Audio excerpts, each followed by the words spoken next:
আজকে যে ব্রত চলছে এটা বিপদ তারিণী বিপদ নাশিনী মায়ের পূজা।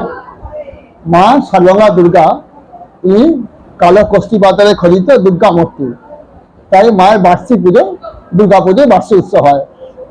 তাহলে মায়ের সেই বিপদ তারিণী যে পুজো মা দুর্গাকে কেন্দ্র করেই হয়।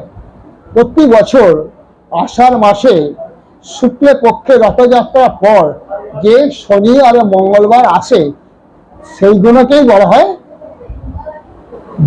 এই বিপদ তারিণী দুর্গা মায়ের পূজা। বিপদ নাশিনী মা দুর্গাই বিপদ তারিণী সে মা দুর্গা, সর্ব অশুভ নিবারিণী সেও মা দুর্গা। মহিষাসুরকে যেমন বধ করেছিলেন, দুষ্টের দমন করেছিলেন, আবার শিষ্টের পালনও মা করেছিলেন। এই বছর গত শনিবার গেল, এই শনিবার আমাদের প্রথম বিপদ তারিণী উৎসব পালিত হলো। এরপর আজ মঙ্গলবার শেষ হয়ে গেল, আর বিপদ তারিণী আবার সামনে বছরের জন্য তোলা রইল মায়ের কাছে। এই এক বছরে যা কিছু মানুষের সুখ দুঃখ কামনা বিপদ আপদ থেকে উদ্ধার হওয়ার জন্য মা বিপদ তারিণী কাছে প্রার্থনা করার জন্য সারা গ্রাম বাংলার লোক, শহরের লোক এখানে জমায়েত হয় এবং মায়ের কাছে পুজো দিয়ে ভক্তরা তৃপ্তি পান, তাদের সংসারে সুখ দুঃখ কষ্ট বিপদ আপদ থেকে যাতে মুক্তি পায়। তাই এই বিপদ তারিণী বিশেষ হচ্ছে 13 রকম ফল, 13 রকম ফুল আর 13টি গাইড দিয়ে রক্তবর্ণ সুতা সকালে পরিবে বাম হস্তে অথবা অন্যথা। এই বাম হাতে 13টি গাইড দিয়ে রক্তবর্ণ সুতা মানুষ পড়ে, 13 রকম ফুল ফল এবং মিষ্টান্ন দিয়ে মাকে পুজো দেওয়া হয়। আমরা আজও 13 রকম ফল ফুল মিষ্টি দিয়ে মায়ের পুজো দিয়েছিল। প্রথম পুজো যখন হয়, এটা বর্ধমান মহারাজার জন্য হয়, এখন বর্ধমান বাসীর নামে হয়। সেইভাবে এই পুজো চলে আসছে এবং এটা যুগ যুগান্তর ধরে চলে আসছে। কারণ যখন থেকে মানুষ সৃষ্টি তখন থেকে মানুষের বিপদ সৃষ্টি। মানুষ যতদিন বাঁচবেন শুভ অশুভ থাকবেই। হেন কোনো মানুষ নাই তার সবটাই শুভ হয়, হেন কোনো মানুষ নেই তার সবটাই অশুভ হয়। এইটাকে নিয়েই মানুষের সুখ দুঃখ লাভ ক্ষতি জয় করা যায়, এই নিয়ে মানুষকে চলতে হবে। মানুষের জীবনে এটি বাস্তব সত্য। এই কারণের জন্যে মানুষ কখনো কষ্টটা নিতে পারে না, দুঃখটাকে মেনে নিতে পারে না। তাই এইটাকে এই হাত থেকে রেহাই পাওয়ার জন্যে মা দেবী দুর্গার কাছে প্রার্থনা করেন। সেই দেবী দুর্গা রূপটা পেয়ে নেয় আষাঢ় মাসের শুক্লপক্ষের শনি মঙ্গলবার। এর থেকে বিপদ তারিণী নামে পুজো। মা বিপদ তারিণী, মা বিপদ নাশিনী, মা জগৎ জাননী, মা সর্ব অশুভ নিবারিণী, মা সর্বঙ্গা দুর্গা। আজ মন্দির কেন এই প্রত্যেকটি বছরই বিপদ তারিণী এবং পয়লা বৈশাখ বাংলা নববর্ষ ভোর 5টা থেকেই খোলা হয়। এটা বহু কাল ধরেই চলে আসছে। আমাদের যখন থেকে আমি দেখছি, আমাদের আগে পূর্বতন যে সম্পাদক ছিলেন আশীর্বাদ দাশগুপ্ত, তিনি এইটা স্টার্ট করেছিলেন। ঠিক 5টা মায়ের দরজা খুলে যাবে, আবার ঠিক 1টায় মায়ের অন্নভোগ হয়ে যাবে, দরজা বন্ধ হয়ে যাবে, আবার বিকেল 4টা খুলবে, আর রাত্রি 8টা 8:30 যতদিন যেমন টাইম বন্ধ হয়ে যাবে। এই প্রথাটাকে আমরা আজকে ট্র্যাডিশন হিসেবে ফলো করছি।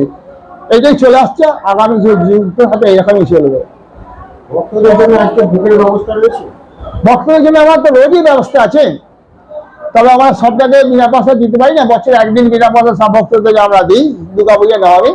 বাকি দিন আমরা কুপনের মাধ্যমে আমরা ভক্তদের প্রসাদ বিলি করি এবং এই কুপন ট্রান্সপোর্ট অফিস থেকে সংগ্রহ করতে হয়। ট্রান্সপোর্ট অফিস থেকে কুপন নেওয়ার পর তারা লাইনে দাঁড়িয়ে কুপন নেবে, লাইনে দাঁড়িয়ে ভোগ নেবে।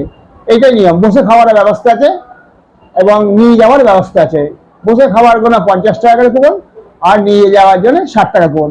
যদি কোনো ভক্ত কোনো কারণে বিশেষ প্রয়োজন হলেও কাটতে পারিনি, সেক্ষেত্রে আমরা অল্প একটু করে পাতা হলেও ভোগ দিই, সেটা বিনা পয়সায় দিই।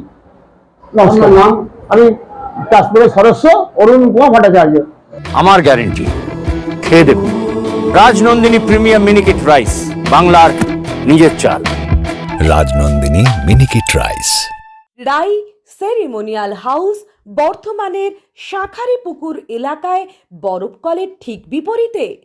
এখানে মধ্যবিত্ত থেকে শুরু করে সমস্ত মানুষের সাধ্যের মধ্যেই রয়েছে রাই সেরিমোনিয়াল হাউসের সুযোগ সুবিধা। এসি থেকে শুরু করে নন এসি যেমন চাইবেন তেমনই পাবেন। একেবারে সুসজ্জিত ও পরিষ্কার পরিচ্ছন্ন একটি সুন্দর অনুষ্ঠান বাড়ি। এখানে রয়েছে এসি, নন এসি, নটি রুম, রয়েছে আন্ডারগ্রাউন্ড গাড়ি পার্কিং এর সুবিধা। অতএব আপনাদের যে কোনো অনুষ্ঠানের জন্য আজই বুক করে ফেলুন রাই সেরিমোনিয়াল হাউস। মনে রাখবেন, রাই সেরিমোনিয়াল হাউস বর্ধমানের শাঁখারীপুকুর এলাকায় বরফকলের ঠিক বিপরীতে। আলুদা, মাছের চালটা একটু পাঠিয়ে দিও। আচ্ছা।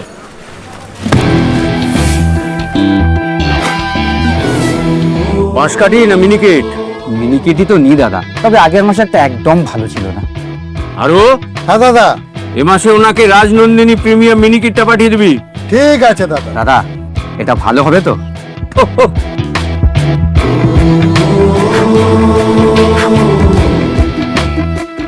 আমার গ্যারেন্টি, খেয়ে দেখুন। সবাই বলে সঠিক চাল সঠিক ভাত, আমি বলি ভালো চাল ভালো ভাত। রাজনন্দিনী প্রিমিয়াম মিনিকেট রাইস, বাংলার নিজের চাল। রাজনন্দিনী মিনিকেট রাইস, বাংলার নিজের চাল।